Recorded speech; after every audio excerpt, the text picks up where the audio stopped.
আসসালামু আলাইকুম। আজ ৬ ফেব্রুয়ারি ২০২৫ খ্রিস্টাব্দ, ২৩ মাঘ ১৪৩১ বঙ্গাব্দ, ৬ শাবান ১৪৪৬ হিজরি বৃহস্পতিবার। সংবাদ পাঠ করছি মায়াবী নূপুর। প্রথমেই শুনবেন সংবাদ শিরোনাম। ভাঙা হয়েছে শেখ মুজিবের বাড়ি, হাসিনার সুধা সদনে আগুন। বরিশালে নারী হত্যার অভিযোগে যুবক আটক। দশমিনায় তরমুজ খেতে যুবকের গলাকাটা লাশ। নলসিটিতে সড়ক দুর্ঘটনায় একজন নিহত। মাইকিংয়ের রেকর্ড করা হয় লোকবেতারে। শুনলেন সংবাদ শিরোনাম, এবারে বিস্তারিত। ধানমন্ডির ৩২ নম্বরে এক্সকেভেটর এবং ক্রেন দিয়ে ভেঙে ফেলা হয়েছে বঙ্গবন্ধু শেখ মুজিবুর রহমানের বাড়ি। পুড়িয়ে দিয়েছে ধানমন্ডি ৫ নম্বরে শেখ হাসিনার বাসভবন সুধা সদন। এছাড়াও ঢাকার বাইরে খুলনা, যশোর, কুষ্টিয়া, বরিশাল, সিলেটে শেখ হাসিনার আত্মীয় ও আওয়ামী লীগ নেতার বাড়িসহ বিভিন্ন ভাস্কর্য নিশ্চিহ্ন করা হয়েছে। গতকাল গণ আন্দোলনে শেখ হাসিনার সরকার পতন ও দেশত্যাগের ৬ মাস পূর্ণ হয়েছে। বৈষম্য বিরোধী ছাত্র আন্দোলনের ডাকে বুধবার রাত ৮টার পর থেকেই বিপুল সংখ্যক মানুষ ধানমন্ডির ৩২ নম্বর সড়কে জড়ো হয়। এক পর্যায়ে জনতা গেট ভেঙে ভেতরে ঢুকে ভাঙচুর শুরু করে। রাত 11:15টার দিকে ক্রেন ও এক্সকেভেটর দিয়ে বাড়িটি ভাঙার কাজ শুরু হয়। বঙ্গবন্ধু শেখ মুজিবুর রহমান ১৯৬১ সালের ১ অক্টোবর থেকে ধানমন্ডির ৩২ নম্বর সড়কের এই ৩তলা বাড়িতে বসবাস শুরু করেন। এই বাড়িতে থেকেই তিনি পাকিস্তান থেকে বাংলাদেশের স্বাধীনতার আন্দোলনের নেতৃত্ব দেন। ১৯৬২ সালের আইয়ুব বিরোধী আন্দোলন থেকে শুরু করে ৬৬ সালের ৬ দফা, ১৯৭০ সালের নির্বাচন, ৭১-এর শুরুতে অসহযোগ আন্দোলন সহ বাংলাদেশের ইতিহাসের নানা চড়াই উতরাইয়ের সাক্ষী এই বাড়ি। এই বাড়ি থেকেই ৭১-এর ২৫শে মার্চের রাতে বঙ্গবন্ধুকে গ্রেফতার করে নিয়ে যায় পাকিস্তান সেনাবাহিনী। ১৯৭৫ সালের ১৫ই আগস্টে এই বাড়িতেই সপরিবারে বঙ্গবন্ধুকে হত্যা করা হয়। ১৯৮১ সালে তার মেয়ে শেখ হাসিনা দেশে ফিরে ঋণের কিস্তি পরিশোধ করে বাড়ির মালিকানা পান। তিনি বাড়িটিকে জাদুঘরে রূপান্তরের জন্য বঙ্গবন্ধু মেমোরিয়াল ট্রাস্টের কাছে হস্তান্তর করেন। বঙ্গবন্ধু মেমোরিয়াল ট্রাস্ট বাড়িটিকে জাদুঘরে রূপান্তরিত করে নাম দেয় বঙ্গবন্ধু শেখ মুজিবুর রহমান স্মৃতি জাদুঘর। রাত 11:45টার দিকে তালাবন্ধ সুধা সদনে আগুন লাগিয়ে দেয়। শেখ হাসিনার স্বামী এম.এ. ওয়াজেদ মিয়ার ডাকনাম ছিল সুধা মিয়া।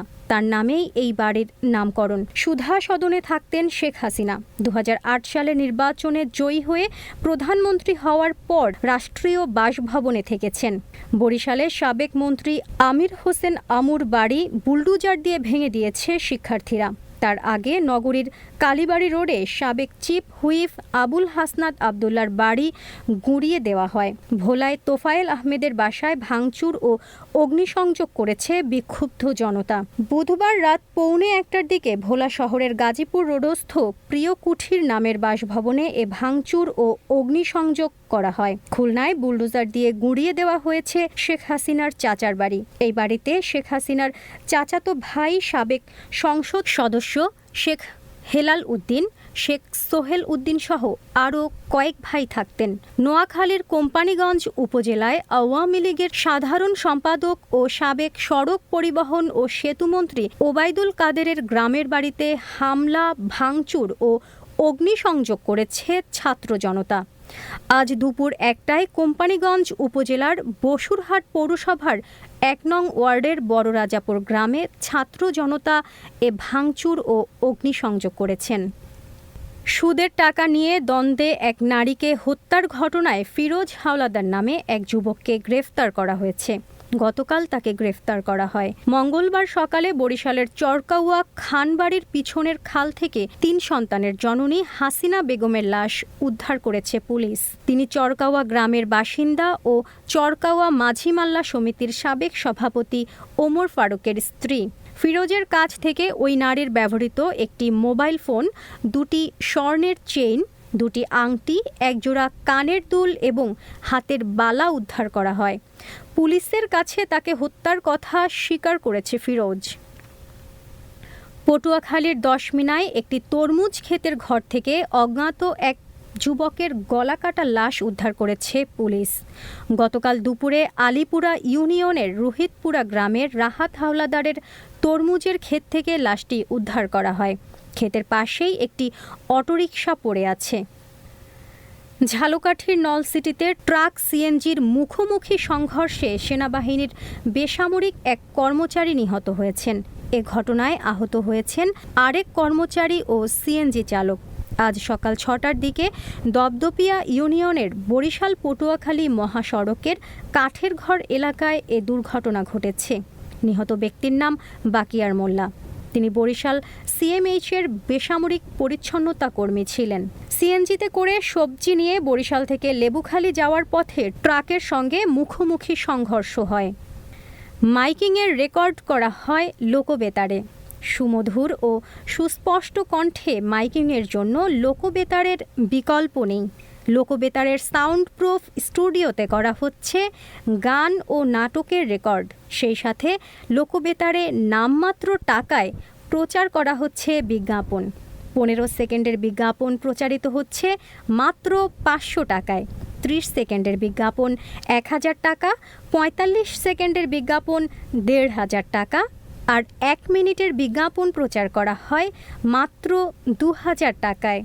নির্ধারিত টাকার বিনিময়ে প্রতিদিন কমপক্ষে 5 বার করে পুরো 1 মাস বিজ্ঞাপন প্রচার করা হবে। মাইকিং ও বিজ্ঞাপনের জন্য যোগাযোগ করবেন 017755664445 এই নম্বরে। এবারে শুনবেন আবহাওয়ার খবর।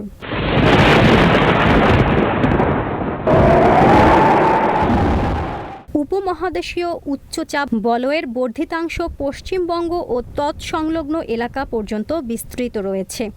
মৌসুমের স্বাভাবিক লঘুচাপ দক্ষিণ বঙ্গোপসাগরে অবস্থান করছে। এর বর্ধিতাংশ উত্তর পূর্ব বঙ্গোপসাগর পর্যন্ত বিস্তৃত। অস্থায়ীভাবে আংশিক মেঘলা আকাশসহ সারা দেশের আবহাওয়া শুষ্ক থাকতে পারে।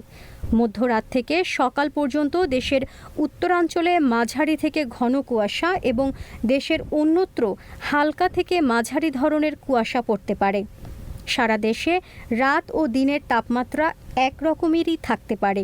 আজ দেশের সর্বোচ্চ তাপমাত্রা ছিল টেকনাফে 31.2 ডিগ্রি সেলসিয়াস এবং সর্বনিম্ন তাপমাত্রা ছিল তেঁতুলিয়ায় 12.5 ডিগ্রি সেলসিয়াস। বরগুনায় সর্বোচ্চ তাপমাত্রা 30.5 ডিগ্রি সেলসিয়াস, সর্বনিম্ন 20 ডিগ্রি সেলসিয়াস। আগামীকাল সূর্যোদয় হবে ভোর 6:38। সংবাদ শেষ করার আগে শিরোনামগুলো আবারও পড়ছি। ভাঙা হয়েছে শেখ মুজিবের বাড়ি, হাসিনার সুধা সদনে আগুন। বরিশালে নারী হত্যার অভিযোগে যুবক আটক। দশমিনায় তরমুজ খেতে যুবকের গলাকাটা লাশ। নলসিটিতে সড়ক দুর্ঘটনায় একজন নিহত। মাইকিংয়ের রেকর্ড করা হয় লোকবেতারে। সংবাদ শেষ করার আগে জানিয়ে দিচ্ছি লোকবেতারে সংবাদ জানানোর মোবাইল নম্বর। আপনার এলাকার গুরুত্বপূর্ণ সংবাদ জানাতে ফোন করুন 017755664445 এই নম্বরে। আর লোকবেতারের সাথে যুক্ত হয়ে গান শুনতে চাইলে SMS করুন 017829734478 এই নম্বরে। মোবাইল করবেন 0195943845 এই নম্বরে।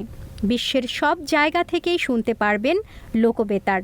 লোকবেতার fm.org ওয়েবসাইটের মাধ্যমে শুনুন সরাসরি অনুষ্ঠান।